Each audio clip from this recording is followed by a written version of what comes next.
మన సిఎంఆర్ జ్యువెలరీలో శ్రావణ స్వర్ణోత్సవం అన్ని రకాల 22 క్యారెట్ హాల్మార్క్ బంగారు ఆభరణాలపై గ్రాముకు 888 రూపాయల వరకు తగ్గింపు.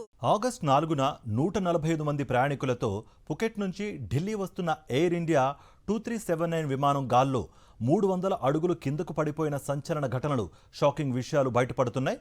విమానం బయలుదేరడానికి ముందే పైలట్లు సరిగ్గా నడవలేక తూలిపడ్డారని ప్రయాణికులు పుకెట్ ఎయిర్పోర్ట్ లో బోర్డింగ్ సమయంలోనే ఇద్దరు పైలట్లు మద్యం లేదా మత్తు మైకంలో ఉన్నట్లు ప్రయాణికులు గుర్తించారు. పైలట్లు నడవడానికి కూడా తీవ్రంగా ఇబ్బంది పడుతూ తూలిపడుతూ ఉంటే తాము విమానాశ్రయ సిబ్బందికి ఫిర్యాదు చేయడానికి ప్రయత్నించామని ప్రయాణికులు పేర్కొన్నారు.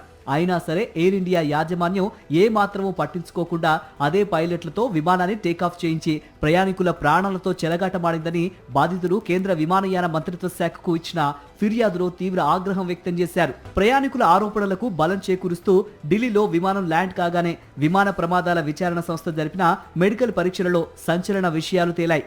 ప్రధాన పైలట్ కు నిర్వహించిన drug dope primary screening test ఫలితం మత్తు పదార్థాల ఆనవాళ్లు ఉన్నట్లు వచ్చింది. ప్రయాణికులు చేసిన ఫిర్యాదులు, ప్రాథమిక వైద్య నివేదికలు మ్యాచ్ అవుతుండటంతో ఈ వ్యవహారంపై డీజీసీఏ అత్యంత తీవ్రంగా స్పందించింది. పైలట్లు మైకంలో ఉండటంతోనే విమానంలో టెక్నికల్ లోపాలు వచ్చిన సమయంలో సరైన సమయానికి స్పందించలేకపోయారని, కంట్రోల్స్ పై తప్పుడు నిర్ణయాలు తీసుకోవటం వల్లే విమానం ఒక్కసారిగా 300 అడుగుల కిందకు పడిపోయిందని నిపుణులు సందేహం వ్యక్తం చేస్తున్నారు.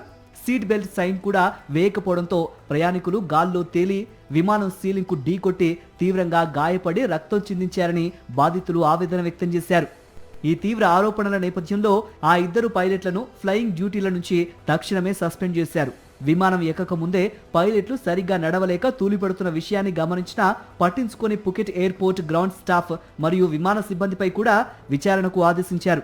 ఈ నిర్లక్ష్యానికి కారణమైన వారిపై క్రిమినల్ కేసులు నమోదు చేయాలని ప్రయాణికుల సంఘాలు డిమాండ్ చేస్తున్నాయి. మరిన్ని అప్డేట్స్ కోసం ఛానల్ ను సబ్స్క్రైబ్ చేయండి. నోటిఫికేషన్స్ కోసం బెల్ ఐకాన్ పై క్లిక్ చేయండి.